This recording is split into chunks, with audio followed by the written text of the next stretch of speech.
शेतकऱ्याला 2 मुले होती. मोठा मुलगा खूपच मेहनती व कष्टाळू होता, पण लहान मुलाला कष्ट करायला आवडत नव्हते. तो खूप आळशी होता. एके दिवशी लहान मुलाने संपत्तीचा वाटा मागितला व तो शहराकडे निघून गेला.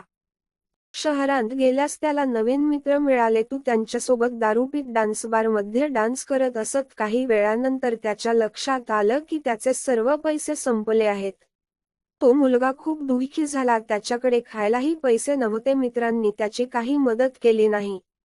त्याने विचार केला की तो खूप वाईट मुलगा आहे. देवाने त्याला शिक्षा दिली आहे. वडील त्याला परत घरी घेणार नाहीत.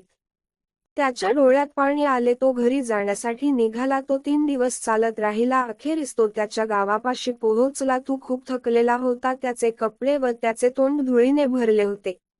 त्याच्या वडिलांनी लांबून त्याला पाहिले. त्याच्याकडे धावत निघाली. स्वागत आहे माझ्या प्रिय मुला, मी किती दिवस तुझी वाट बघत होतो. तो लहान मुलगा खूप आश्चर्यचकित झाला. मला वाटले नव्हते की त्याचे वडील त्याच्यावर प्रेम करतील.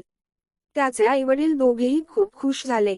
पण मोठा मुलगा आनंदी नव्हता. तो त्याच्या वडिलाला म्हणाला, हे तुम्ही खूप चुकीचे केले आहे. त्याने त्याच्या संपत्तीचा वाटा घेऊन तो निघून गेला. आता त्याला तुम्ही आत घेऊ नका. माझ्या मुला, मला माहीत आहे, पण त्याच्यावर माझा खूप जीव आहे. त्याला माहीत नव्हतं की माझं तुमच्या दोघांवर समान प्रेम आहे. तू निघून गेला होता, पण तो परत त्याच्या घरी वापस आला. तुला माहीत आहे का मी का खुश आहे ते? प्रिय मुला, तुम्ही दोघे माझे 2 पाय, 2 डोळे, 2 हात आहात. मला दोन्हीची गरज आहे. मोठ्या मुलाला त्याच्या वडिलांच्या भावना समजल्या व त्याने त्याच्या लहान भावाला माफ केले.